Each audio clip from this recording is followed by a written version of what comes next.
ሰላም ጤና ይስጥልን አድማጭ ተመልካቾቻችን ሐምሌ 1 2018 ዓ.ም ላይ እንገኛለን። የተለያዩ መረጃዎችን ይዤ መጥቻለሁ።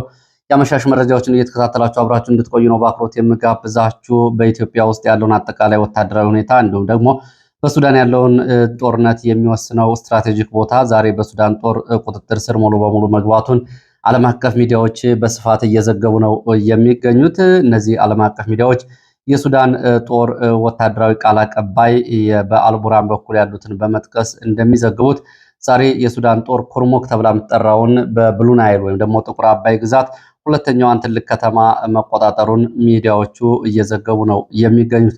ቀደም ብሎ በተደጋጋሚ በዚህ ፕሮግራምም እንደተገለጸው ይሄ ቀጠና ከኢትዮጵያ ውስጣዊ ጦርነት ጋር ቀጥታ ተያያዥ ያለው አንዱ አዲስ ግንባር ነው። ህወሓት በሰሜን ኢትዮጵያ ካለው አጠቃላይ ወታደራዊ ዝግጅትና መጠነ ሰፊ የጦር መሳሪያ እንቅስቃሴ ባሻገር ሁለት አርሚዎቹን በዚህ ግንባር አሰልፎ ከአልቡርሃን ጦር ጋር እየተሳተፈ ይገኛል።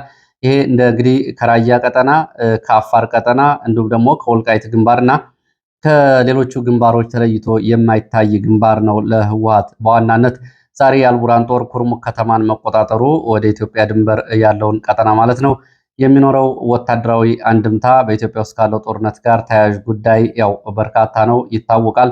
እንግዲህ የሱዳን ጦርነት በአንድም ሆነ በሌላ መንገድ የኢትዮጵያን ጉዳይ አብሮ የሚወስን ነው። የሱዳን ሁኔታ እንደዚሁ በኢትዮጵያ የሚወሰን ነው።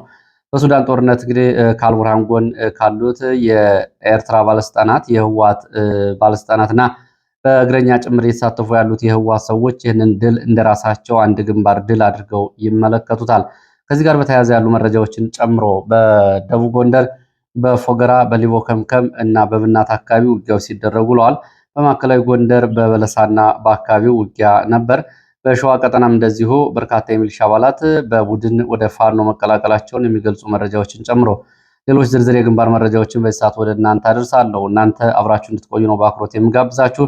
ሀሳብ አስተያየት ቢኖራችሁ ጥቆማ ዜና@gmail.com ላይ ልታደርሱ ትችላላችሁ። እያደረሳችሁ ስለሆነ በእጅጉ ነው የማመሰግነው። እንግዲህ በዚህ ሰዓት ከያዝኳቸው ፖለቲካዊ መረጃዎች መካከል ላለፉት 5 ዓመታት በምክር ቤት የባህር ዳር ተመራጭ ሆኖ ምክር ቤት ውስጥ ያለማቋረጥ ለ5 ዓመታት የተለያዩ የህዝብ ጥያቄዎችን ሲያቀርቡ የነበሩት ዶክተር ደሳሌ ጫኔ የፖለቲካ ስንብት ደብዳቤ ጽፈዋል።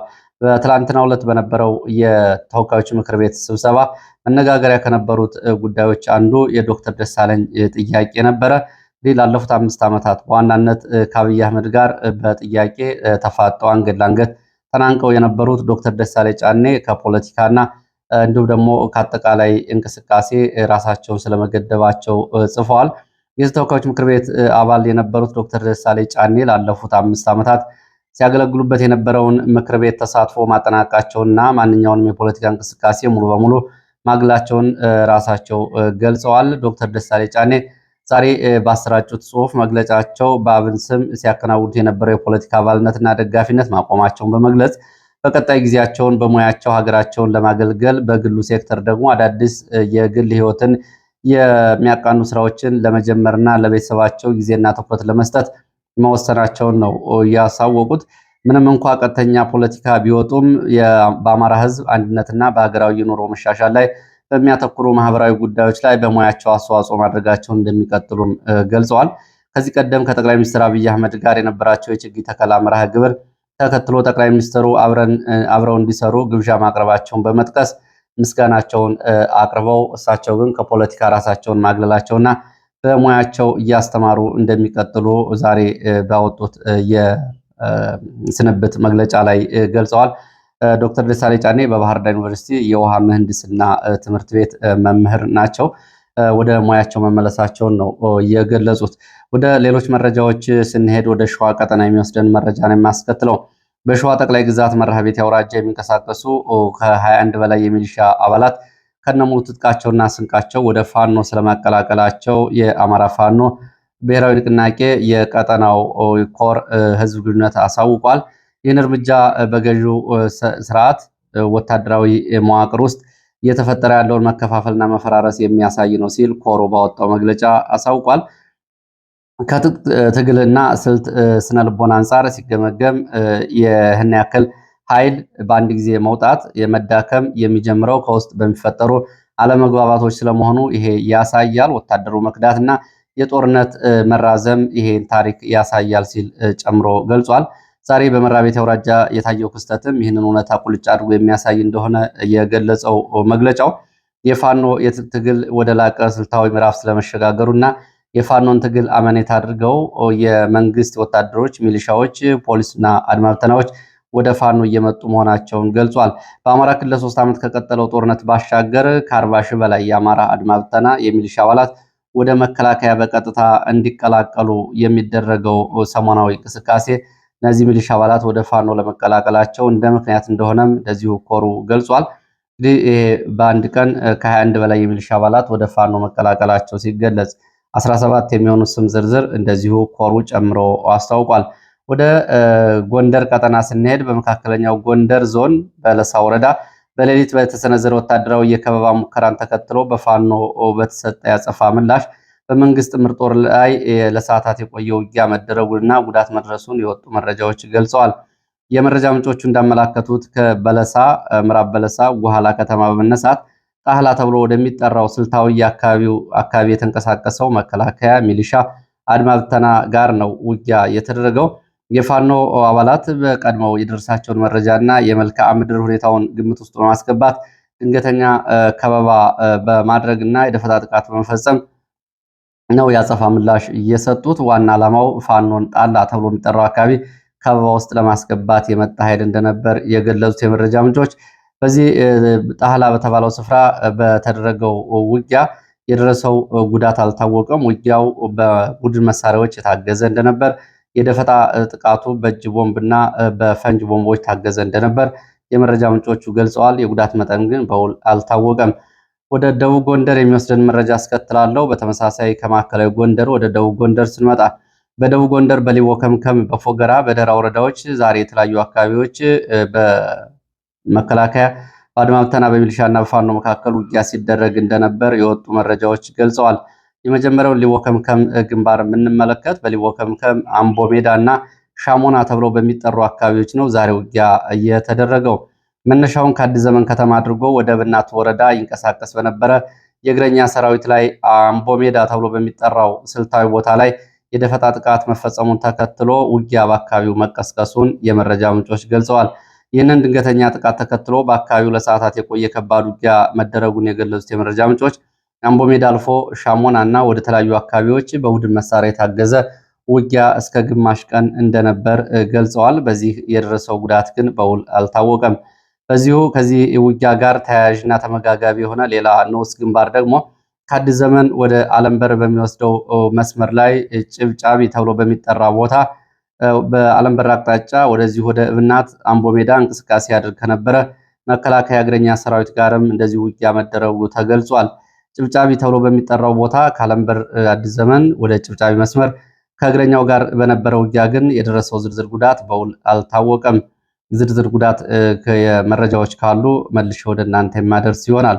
በዚሁ ደግሞ ወደ ፎገራ ስንሄድ በፎገራ እና በደራ አማካይ በሆነው ጉማራ ወንዝ ላይ እንደዚሁ ዛሬ የአድማ ብተና ወታደራዊ ኮንቮዮች ላይ የደፈጣ ጥቃት ተፈጽሟል። የደፈጣ ጥቃቱን ተከትሎ በአካባቢው ለሰዓታት የቆየ ውጊያ እንደነበር መረጃዎቹ ገልጸዋል። እንደ መረጃ ምንጮች ከሆነ ጉማራ ወንዝ አቅራቢያ በተሽከርካሪ ላይ ተጭነው በነበሩ አድማ ብተና አባላት ላይ የተፈጸመውን ድንገተኛ ጥቃት ተከትሎ ነው ውጊያ በአካባቢው እየተቀሰቀሰው። ለሰዓታት በቆየው ውጊያ ግን የደረሰው ዝርዝር ጉዳት እስካሁን በይፋ አልታወቀም። ቀጥላለው ወደ መረጃዎቹ። እስኪ ወደ ትግራይ እንሂድና ወደ ሌሎች መረጃዎች እመለሳለሁ። በህወሓት ጋር በተያያዘ እንግዲህ አንዳንዶቹ መረጃዎች አድማጭ ተመልካቾች ምን አይነት ዘመን ላይ ደረስን የሚያስብሉ መረጃዎችም ናቸው። እንግዲህ በኢትዮጵያ ውስጥ ያለው የሞራል የሃይማኖት አጠቃላይ ሁሉም ነገር እንግዲህ እሴት ሙሉ በሙሉ ስለመጥፋቱና ትውልድ ያለ ሞራል እየቀረ ስለመሆኑ ይሄ የሚያሳይ ነው። እንግዲህ እንደዚህ አይነት በተለይ አይደፈሩም ተብሎ የሚታዩ ጉዳዮችን ነው እንግዲህ እየሰማን ያለ ነው። በዚህ ዘመን በህወሓት ድጋፍ ከኢትዮጵያ ኦርቶዶክስ ተዋሕዶ ቤተክርስቲያን ያፈነገጠው እና ራሱን መንበረ ሰላማ ብሎ የሚጠራው የትግራይ ቤተ ክህነት በመሃሉ የገጠመው ውዝግብ ተከትሎ ከፍተኛ ተኩስ በጳጳሳቱ ላይ መከፈቱን የሚገልጹ መረጃዎች ናቸው። ይህንን ተከትሎ እንደዚሁ መንበረ ሰላማው መግለጫ አውጥቷል። ስጋን ለሚገድሉ ነፍስን መግደል ለማይቻላቸው አትፍራቸው የሚለውን የማቴዎስ ምዕራፍ 10 ቁጥር 28ን ጠቅሶ ባወጣው መግለጫ መንበረ ሰላማ የትግራይ ኦርቶዶክስ ተዋሕዶ ቤተክርስቲያን መንበረ ጵጵስና ወደ በሐምሌ 1 ዛሬ ንጋት ማለት ነው ሌሊት ሰዓት ላይ 6 ተኩል የብፁዕ አባቶች ሊቃነ ጳጳሳት መኖሪያ ቤቶች በጥይት መደብደባቸውን ነው መግለጫው የገለጸው። እኒህ ብፁዕ አባቶች መኖሪያ ቤት ላይ የተፈጸመው ጥቃት በብፁዕ አቡነ ናትናኤል እና ብፁዕ አቡነ አረጋዊ ላይ ያነጣጠረ ሲሆን በተለይ ዋና ጸሐፊ በሆኑት ብፁዕ አቡነ አረጋዊ ላይ የተቃጣ የግድያ ሙከራ እንደነበር መግለጫው ይገልጻል። በተደረገው የግድያ ሙከራ በብፁዓን አባቶች ላይ የደረሰው ጉዳት ባይኖርም በአባቶች ላይ የተፈጸመው ይህ ድርጊት እጅግ የሚያሳዝንና መላው ምዕመን ሊያወግዘው የሚገባ እንደሆነ መግለጫው ጥሪ አቅርቧል። ይህንን አሳዛኝ ድርጊት ቅድስት ከተማ አክሱምን የማይወክል ሲሆን የጸጥታ መዋቅሩ ይህንን መጥፎ ተግባር የፈጸሙ አካላትን አጣርቶ ለሕዝብ ይፋ እንዲያደርግ ጠይቋል። መግለጫው መንበረ ሰላማ የትግራይ ኦርቶዶክስ ተዋሕዶ ቤተክርስቲያን ጠቅላይ ቤተ ክህነት ጽሕፈት ቤት ባወጣው መግለጫ እንግዲህ ያው ብዙ አድማጭ ተመልካቾች አላችሁ። የህወሓት ነገር ሲነሳ በጆሮ ዳባ ልበስ በሚል ስለ ህወሓት አይነሳብን። ህወሓትን እንግዲህ በምን ደረጃ እንደምትገልጹትም አላውቅም።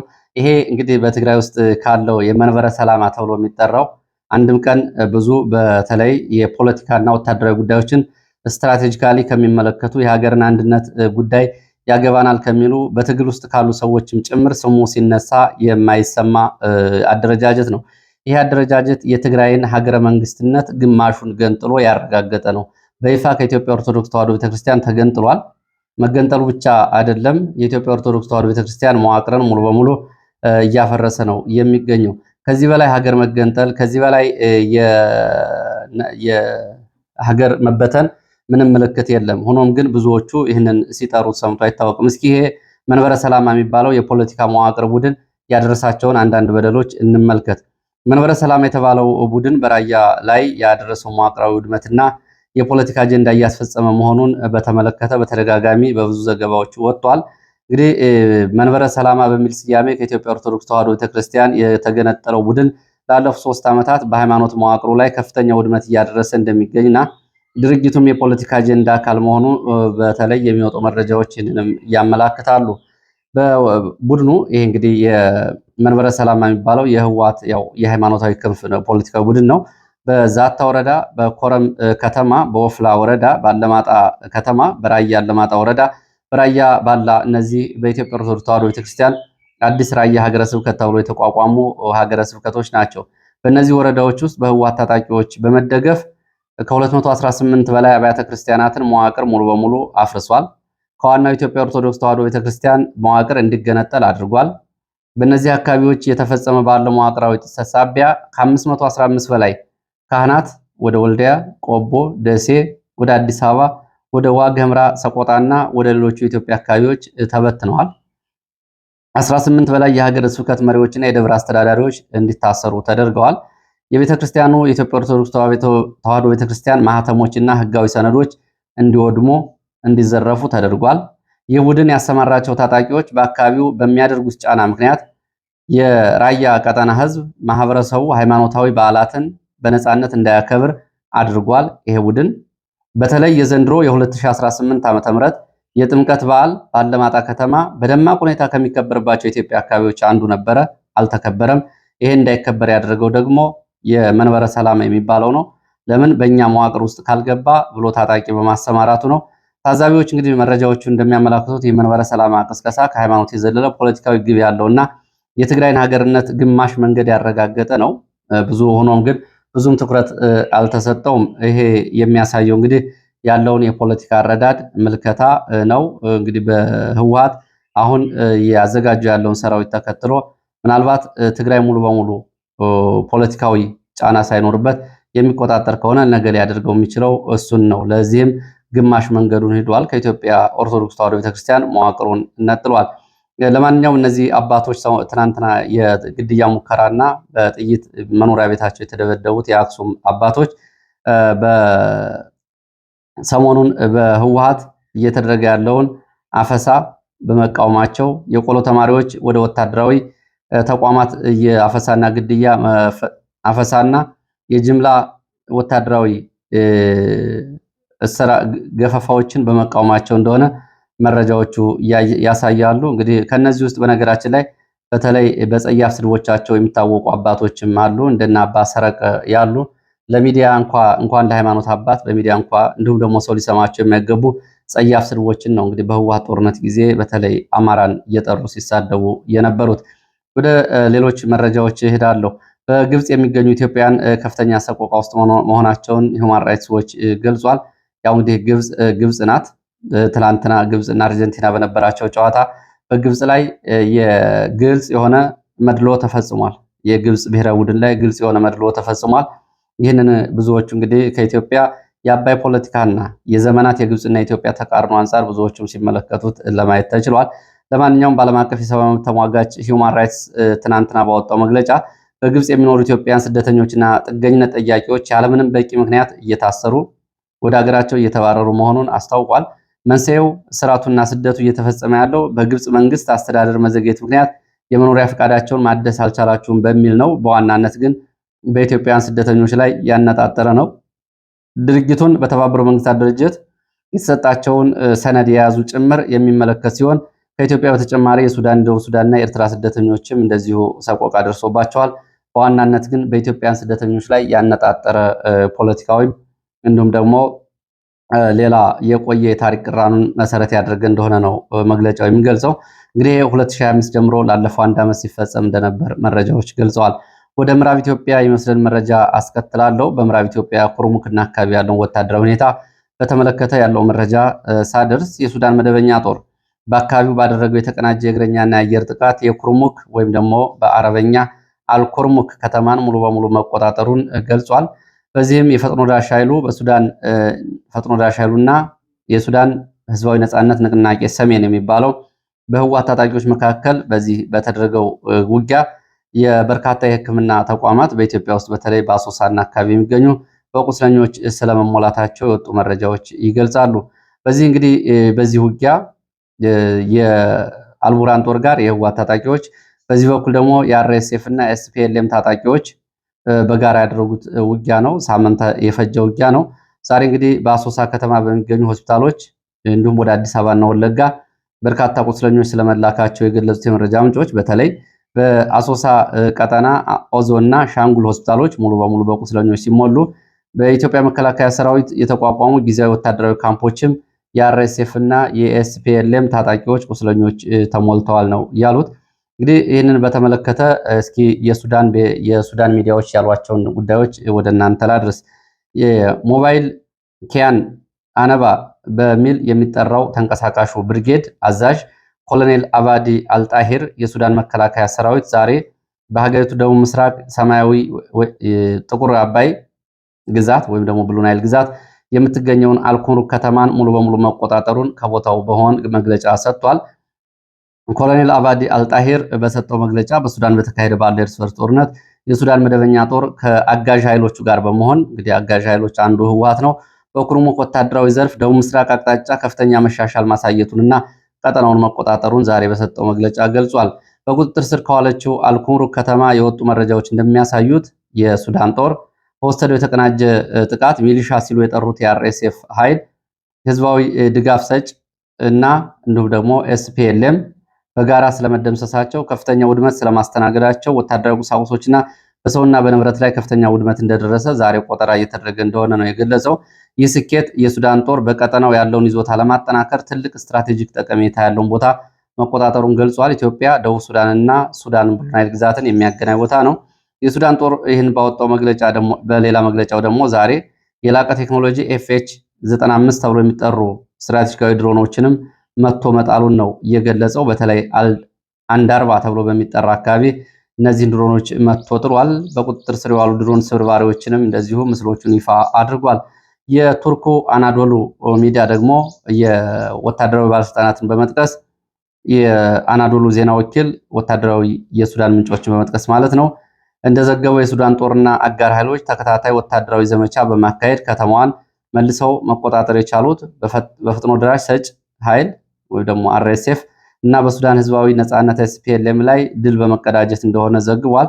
ይህ የሱዳን ጦር ግስጋሴ የሱዳን ጦር በሰማያዊ አባይ ወይም ብሉ ናይል ወይም ደግሞ ጥቁር አባይ ግዛት በቅርቡ ካስመዘገበው ወታደራዊ የበላይነት ቀጥሎ የመጣ ትልቅ ድል እንደሆነ ገልጿል። የሱዳን ጦር በዚህ ግዛት ከኢትዮጵያና ደቡብ ሱዳን ድንበር አቅራቢያ የምትገኘውን ኩርሙክን መልሶ መቆጣጠሩን ትልቅ ወታደራዊ ድል ሲል አናዶሉ ዘግቦታል። የኩርሙክ ከተማ የግዛቱ ዋና ከተማ አድ ዳማዚን ቀጥሎ በብሉ ናይል ግዛት ካሉ ወይም ደግሞ ጥቁር አባይ ግዛት ካሉ ትልልቅ ከተሞች ሁለተኛዋ ነች። እንግዲህ እንደ ስትራቴጂክ ቦታ ትታያለች። ከተማዋ በኢትዮጵያ ድንበር አቅራቢያ የምትገኝ የየብስ መንገዶችን የምታስተሳስር በመሆኗ ለዚህ ቀጠና እንደ ትልቅ ወታደራዊ ስትራቴጂካዊ ቦታ ይታያል። ወደ ሌሎች መረጃዎች ሲሄድ በዚሁ ሱዳንን የተመለከቱ መረጃዎችን እንዲሁም ከኢትዮጵያ ጋር የተያያዙ አስከትላለሁ።